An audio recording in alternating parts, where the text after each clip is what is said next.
सभी हॉरर कहानियाँ किसी न किसी जगह पर शुरू होती है। कभी किसी 100 साल पुराने पेड़ के पास तो कभी किसी जंगल के अंदर। पर सबसे ज्यादा रोंगटे वो खड़ी करती है जो किसी घर के अंदर हो। घर एक ऐसी जगह होती है जिसमें लोग अपने आप को सेफ मानते हैं, पर कभी कभी घर ही एक हॉरर स्टोरी में बदल जाती है। हॉन्टेड हाउस एक ऐसी घर होती है जहाँ पर उन लोगों की आत्माएं निवास करती है जो कि उस घर में पहले कभी रहता होगा या फिर उस घर से उसका कोई संबंध होगा। अकाल मृत्यु जब होती है तब किसी किसी आत्माओं की अंतिम इच्छा बाकी रहती है और इसलिए हमें घरों में अजीब चीजें देखने को मिलती है। इस दुनिया में 20 लाख से भी ज्यादा पॉपुलर हॉन्टेड घरें मौजूद हैं, पर आज जिनके बारे में आप सुनोगे वो आपके रोंगटे खड़े कर देगी। बस एक बार पूरी वीडियो देख लेना। आप डायन, चुड़ैल, भूत, प्रेत इन सब चीजों में मानते हो कि नहीं वो तो मैं नहीं जानता, पर इन केसेस को एक बार सुन लो और फिर अपने लिए डिसाइड कर लो।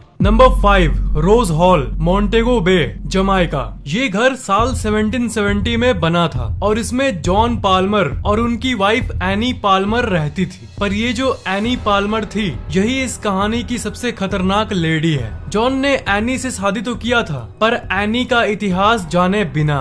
एनी का जन्म हैटी नाम के एक जगह पर हुआ था और जब ये सिर्फ 10 साल की थी तब इनके माता पिता दोनों टाइफॉइड बीमारी के चलते मारे गए थे। फिर उस लड़की को एक नैनी यानी एक दाई ने पाला पोसा और दाई ने उस लड़की को काला जादू और टोटके भी सिखाने लगी। कहानी में वापस आए तो जब एनी की शादी जॉन से हुई तब कुछ ही दिन बाद एनी ने जॉन को मार डाला और वो घर अपने नाम कर ली। उसके बाद वो 3 बार शादी की और तीनों पतियों को उसने मार डाला और पतियों के साथ साथ जितने नौकर उसके घर में काम करते थे सबकी वो बलि चढ़ा देती थी। पर एक बार एक नौकर के बेटे जिसके फादर एनी के घर काम करते थे और जिसे एनी ने मार डाला था, उस नौकर के बेटे ने बदला लेने के लिए एनी को मार डाला। ये माना जाता है कि एनी आज भी उस घर में भटकती है। वो व्हाइट विच यानी डायन के नाम से भी जानी जाती है और ये भी कहा जाता है कि जितने पतियों और नौकरों को बेरहमी से एनी ने काले जादू से मारा था वो सब आज भी इस घर को हॉन्ट करते हैं। 1965 में इस घर को एक म्यूजियम में बदल दिया गया और आज भी जो स्टाफ इस म्यूजियम में काम करते हैं सब रात के समय पैरानॉर्मल चीजों को रिपोर्ट करते हैं, जैसे गेट अपने आप बंद हो जाना और इंसानों की ऐसी चीखें सुनाई देती है मानो किसी को मारा जा रहा हो और ये आवाजें रात के समय पूरे बिल्डिंग में गूंजती है।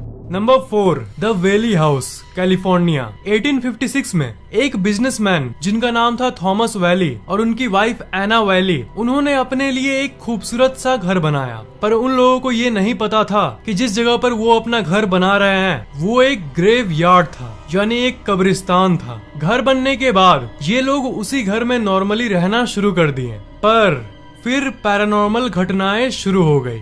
थॉमस की जो सबसे छोटी बेटी थी वो हमेशा ये कहती थी कि उसे किसी की चलने की आवाजें सुनाई देती थी। कुछ दिन बाद थॉमस का एक नया बेटा जन्म लिया, पर वो जब सिर्फ 18 महीने का था तब बदकिस्मती से उसकी मौत हो गई और 1885 में वायोलेट वैली जो उनकी बेटी थी उसने भी अपने आप को गोली मारकर आत्महत्या कर लिया। मतलब इस कब्रिस्तान पर बने इस घर पे इस फैमिली के साथ हमेशा बुरा ही हुआ और धीरे धीरे करके पूरी वैले फैमिली खत्म हो गई। धीरे धीरे सबकी मौत हो गई और आखिर में थॉमस वैले और उनकी वाइफ एना वैले की भी मौत हो गई और उसके बाद जो फैमिलीज इस घर में आती सबके साथ कुछ न कुछ बुरा हो जाता। अजीब पैरानॉर्मल रिपोर्ट्स के चलते जैसे जैसे समय बीतता गया वो घर एक हॉन्टेड घर के नाम से जाना जाने लगा। उसके बाद कोई उस घर में रहने की हिम्मत नहीं किया और आखिर में उसे एक म्यूजियम में कन्वर्ट कर दिया गया। पर आज के समय में भी कई लोगों का ये कहना है कि उस घर के मालिक थॉमस वैले को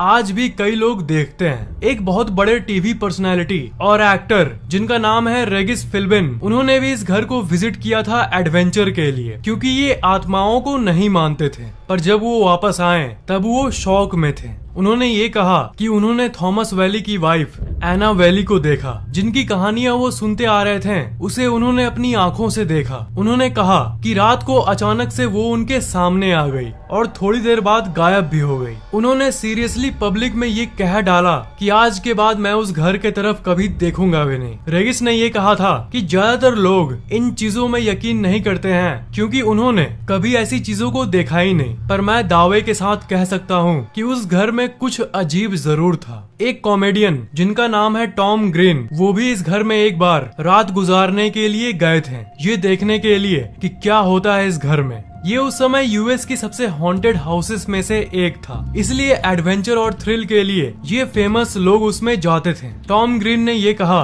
कि किसी बच्चे की चिल्लाने की आवाज उन्हें इस घर में सुनाई दे रही थी और बहुत डरावनी और अजीब आवाजें उस घर में गूंजती थी। उस समय जब वेले फैमिली जिंदा थी तब उनके पास एक डॉग था जिसका नाम था डॉली। तो आज के समय में जितने लोगों ने इस घर में विजिट किया है उनमें से कुछ लोगों ने एक डॉग को भी घूमते हुए देखा है जो रैंडमली अपीयर होता था और गायब भी हो जाता था। Number 3, बॉर्ली रेक्टोरी, England. बॉर्ली रेक्टोरी को इंग्लैंड की सबसे हॉन्टेड हाउस भी माना जाता है। इस घर में आज तक बहुत सारे परिवार रह चुके हैं। सभी परिवारों ने कई रोंगटे खड़े कर देने वाली इंसिडेंट्स को रिपोर्ट किया है। इस घर में हर फैमिली को हंसते हुए बच्चों की आवाजें, गाते हुए और चिल्लाते हुए लोगों की आवाजें सुनाई देती आई है। बहुत सारे विजुअल्स यानी आंखों से देखे जाने वाले फिगर्स को भी इन्होंने देखा है और पावरफुल अदृश्य ताकतों को भी अनुभव किया है। और सबसे अजीब घटना है मैसेज ऑन द वॉल्स, मतलब इस घर के दीवार पर मैसेज लिखा हुआ मिलता है, जैसे गो अवे मतलब चले जाओ या फिर लीव दिस हाउस यानी इस घर को छोड़ दो। ये घर सबसे पहले एक प्रीस्ट का हुआ करता था जो अपनी फैमिली के साथ रहता था, मतलब ये प्रीस्ट वाली फैमिली इस घर की सबसे पहली रेसिडेंट थी। इन्होंने ये रिपोर्ट किया कि पैरानॉर्मल घटनाओं की शुरुआत हुई फुटस्टेप्स यानी चलने की आवाजों से। मतलब जब ये रात को सो रहे होते थे तभी दूसरे रूम से ऐसी आवाजें आती थी जैसे मानो कोई चल रहा हो या दौड़ रहा हो, और इन्हें घर में बहुत सारे नन दिखाई देती थी जो कि दिखती थी और गायब हो जाती थी। इन्हीं घटनाओं के चलते उस फैमिली ने इस घर को छोड़ दिया, पर बाद में नए नए फैमिलीज आकर इस घर में रहने लगे जो कि आत्माओं पर यकीन नहीं करती थी, पर बाद में उन्हें भी ये घर छोड़ना पड़ा। और इन्हीं रिपोर्ट्स के चलते 1937 आते आते ये घर वैकेंट यानी खाली हो गया और एक हॉन्टेड जगह के नाम से प्रसिद्ध हो गया। उस समय एक बहुत फेमस पैरानॉर्मल रिसर्चर थे जिनका नाम था हैरी प्रिंस। वो बहुत दिनों से इस घर के रिसर्च में लगे हुए थे। तभी जब ये घर खाली हुआ तब इन्होंने इस घर में पूरे 1 साल रहने का तय किया। इन्होंने ये तय किया कि 1 साल तक ये इस घर में रहकर इसकी सच्चाई पता करेंगे और अपने अनुभव दुनिया के साथ शेयर करेंगे। इनके साथ भी बहुत डरावनी घटनाएं हुई। एक बार एक आत्मा इनके सपने में आकर इनको ये बताई कि ये घर राख में बदल जाएगा और एक नन जिसकी मौत हुई थी इस घर में, उसके शरीर की एक पार्ट जमीन के अंदर से बाहर निकलेगी। ये सपना बहुत अजीब था और ज्यादा मतलब नहीं बना रहा था, पर ये डरावना था और सच था कि नहीं ये तो हैरी को भी नहीं पता था। पूरे 1 साल में सबसे ज्यादा अमेजमेंट और परेशानी इन्हें उस सपने से ही हुई। पर 1939 तक इस घर को कुछ नहीं हुआ और न ही किसी तरह का बॉडी पार्ट पाया गया, क्योंकि 2 साल बीत गए थे और घर को कुछ नहीं हुआ था। इसलिए उस सपने को एक बिना मतलब वाला सपना मानकर वो इस घर पर से ध्यान हटाकर दूसरे हॉन्टेड घरों के इंस्पेक्शन में चले गए। वक्त बीतता गया और 1939 में एक नया आदमी इस घर में रहने लगा। एक दिन अचानक इस घर के एक रूम में आग लग गई और आपको यकीन नहीं होगा कि राख के अंदर से हड्डियां पाई गई। वो हड्डियां उस नन की थी कि नहीं या किसी और की, ये कोई नहीं जान सका। उसके बाद उस घर के रूम को रिकंस्ट्रक्ट कर दिया गया, मतलब जो छोटा रूम जल गया था उस जगह नया रूम बनवा दिया गया और उन हड्डियों को अच्छी तरह से बरी कर दिया गया, मतलब दूर के एक बड़े कब्रिस्तान में प्रॉपर बरियल कर दिया गया ताकि उस नन की आत्मा को शांति मिले। उसके बाद आप मानो या ना मानो इस घर में भूतिया घटनाएं रुक गई और सब कुछ नॉर्मल हो गया। पर कुछ सालों बाद फिर जो फैमिलीज आई उसे एक नन तो परेशान नहीं कर रही थी, पर और कई तरह के स्पिरिट्स की घटनाएं उन नए परिवारों ने रिपोर्ट किया। इसलिए इन्वेस्टिगेटर्स का तो यही मानना है कि यहाँ एक नहीं बहुत सारे आत्माएं रहती है और ये घर आज भी हॉन्टेड है। Number 2, Monte Christo homestead house, Australia. ये पूरे ऑस्ट्रेलिया देश की सबसे हॉन्टेड घर है और इस घर में अजीब हैपनिंग्स तब से होती आ रही है जब से ये बना था। इस घर को 1885 में बनाया गया था और तभी से इसमें हॉन्टेड एक्टिविटीज होती आई है। क्रॉले परिवार इस घर में रहने वाला सबसे पहला परिवार था और इन्होंने बहुत वियर्ड हैपनिंग्स को अनुभव किया था। इनके घर में एक नौकरानी काम करती थी। एक दिन अचानक वो सीढ़ी पर से फिसल गई थी, पर उसका ये कहना था कि वो फिसली नहीं थी बल्कि उसे किसी अदृश्य शक्ति ने ढकेला था। पर क्रॉले फैमिली को लगा कि ये बढ़ा चढ़ाकर बोल रही है, पैर फिसल गया होगा इसका। इस घटना पर किसी ने उतना ध्यान नहीं दिया, पर जब वो ठीक होने के बाद वो फिर से काम करना शुरू कर दी, तब फिर से वो सीढ़ी के उसी जगह से गिर गई। पर इस बार उस नौकरानी ने पूरे दावे के साथ कहा कि सीढ़ी से वो गिरी नहीं थी, पर उसे कोई अननोन फोर्स बार बार ढकेल दे रहा था। उसके बाद जब वो नॉर्मल होकर काम करने आई तो एक बार फिर से वो सीढ़ी के उसी जगह से गिरी, पर इस बार वो इतनी जोर से गिरी कि अनफॉर्चुनेटली गहरी चोट के चलते उसी समय उसकी मौत हो गई। उस घटना के बाद जब एक दूसरी मेड काम करने आई तो बैल्कोनी से गिरने के चलते उसकी भी मौत हो गई। उसका एक बेटा था, हैरोल्ड। उसका कोई परिवार नहीं था, सिर्फ उसके मदर के बदले, और उसका कोई नहीं था जिसकी अब मौत हो चुकी थी।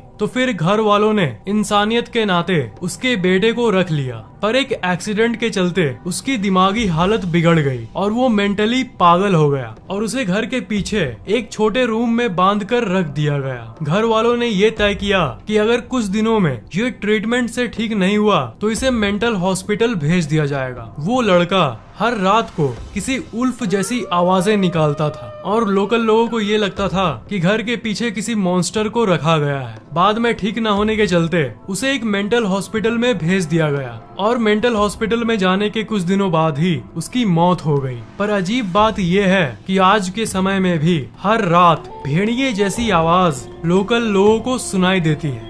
और ये अजीब चीजें सिर्फ तभी तक नहीं चली जब तक क्रॉली फैमिली इस घर में थी। उसके बाद भी कई दूसरे परिवार इस घर में रहने आए। क्रॉली ने इस घर को कम दाम में एक दूसरे फैमिली को बेच दिया था और वजह वही थी, रात को घर के पीछे से आने वाली भेड़िए की आवाज, जो कि उस पागल लड़के के मरने के बाद भी आती थी। 1948 में जब एक नया परिवार इस घर में आया, आने के कुछ दिनों बाद ही उस परिवार के साथ अजीब घटनाएं होनी शुरू हो गई। आवाजें सुनाई देना तो कॉमन बात हो गई थी, पर हद तब हो गई जब एक दिन उस परिवार का एक सदस्य मरा हुआ मिला और उसे किसने मारा आज तक कोई नहीं जान सका। उसके बाद जो फैमिलीज आई उन्होंने भी कई तरह के परछाइयों को देखा। सभी ने घरों के अंदर लाइट्स और अदृश्य ताकतों को महसूस किया। बाद में जितने फैमिलीज आई वो इस घर की इतिहास सुनते ही इस घर को छोड़ देती थी। जो भी इस घर में जाता वो कुछ ही दिनों में इस घर को छोड़कर चला जाता। और आज की बात करें तो आज इसमें कोई रहता तो नहीं, पर ये घर आज भी ठीक उसी जगह पर खड़ा है। Number 1, haunted vicarage, Borgvattnet, Sweden. Sweden में एक गांव है जिसका नाम है बॉर्गवैटनेट और इसी गांव में एक घर है जो कि पूरे स्वीडन देश की सबसे हॉन्टेड घर है। ये घर साल 1876 में बना था और इस जगह सबसे पहली भूतिया घटना साल 1927 में हुई थी, जब इस घर में रहने वाले लोगों ने कई अजीब घटनाओं को शेयर किया, जिसमें से एक रिपोर्ट बहुत ही ज्यादा डरावनी थी। एक निवासी एक समय अपने कपड़ों को अलमारी में रख रहा था, तभी अचानक एक कपड़ा अपने आप ही फट गया, वो भी उनके आंखों के सामने। उन्हें पहले मोमेंट में ही शक हो गया था कि इसे कोई अदृश्य ताकत ही कर रही है। 1930 में इस घर में एक प्रीस्ट रहता था और उन्होंने एक रात एक औरत को देखा था जो कि ग्रे कलर की कपड़े पहनी हुई थी। वो लड़की उनसे दूर जा रही थी, पर अचानक से उनके आंखों के सामने ही वो गायब हो गई। 1940 के समय में एक कपल इस घर में रहने आया और उन्होंने भी कई अनएक्सप्लेनेबल चीजों को अनुभव किया। इन्हें अपने कमरों में चिल्लाने की आवाजें सुनाई देती थी और कमरे का सामान अपने आप ही हिलने लगता था। इस घर में इन कपल्स के बदले और कोई भी नहीं रहता था, पर एक सुबह उठकर इन्होंने ये देखा कि अलमारी रूम के एक कोने से दूसरे कोने में चली गई है और उसके अंदर के सारे कपड़े फटे हुए हैं। उस कपल से मिलने एक बार एक गेस्ट आई थी। रात को वो गेस्ट रूम में सो रही थी। तभी रात को 2:30 बजे के करीब उसकी नींद टूटी और उसने देखा कि 3 चुड़ैल जैसी दिखने वाली फिगर्स उस औरत के तरफ देख रही थी। तुरंत उसने लैंप जलाया, तब भी वो 3 फिगर्स इस औरत को देख ही रही थी। उसने चिल्लाने की कोशिश की पर उसके मुंह से आवाज नहीं निकल रही थी। पर कुछ सेकंड्स बाद ही पलक झपकाते ही वो 3 फिगर्स गायब हो गई थी और उसकी आवाज भी नॉर्मल हो गई। ऐसी अजीब घटनाएं इस घर में होती थी। 1945 के समय में एरिक नाम का एक व्यक्ति उस घर में अपने एक्सपीरियंसेस को एक जर्नल मतलब अपने डायरी में लिखने आया कि इस घर में आखिर है क्या। उसने ये अनुभव किया कि जिस चेयर पर बैठकर वो अपने अनुभव लिख रहा था उसी चेयर को किसी ने पीछे से ढकेल दिया और वो मुंह के बल नीचे गिर गया। पर उस घर में तो वो उस समय अकेला था, तो आखिर चेयर को किसने ठेला था।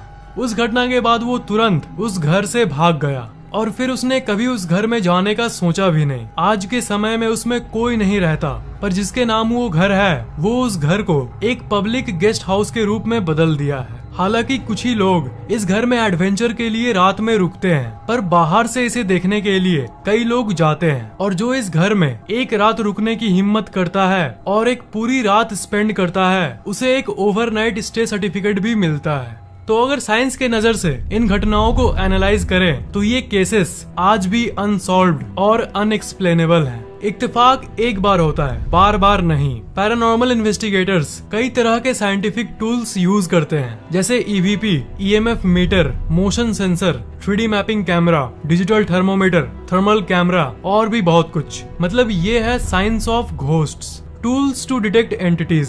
इसलिए हमें भूत और आत्माओं को नेग्लेक्ट करने के बदले, नकार देने के बदले इन्हें एक साइंटिफिक तरीके से समझने की कोशिश करनी चाहिए। टेक्नोलॉजी, साइंस और रोबोट्स की इस दुनिया में आज भी ऐसी कई पैरानॉर्मल चीजें हैं जो कि विज्ञान के परे है। अगर आपको वीडियो इंटरेस्टिंग लगा तो नीचे कमेंट करना मत भूलना। इस वीडियो को लाइक करना बिल्कुल भी मत भूलना और शेयर जरूर कर देना। और अभी तक सब्सक्राइब नहीं किए हो तो सब्सक्राइब जरूर कर लेना और बेल आइकन को तो भूलना ही मत, उसे जरूर दबा देना।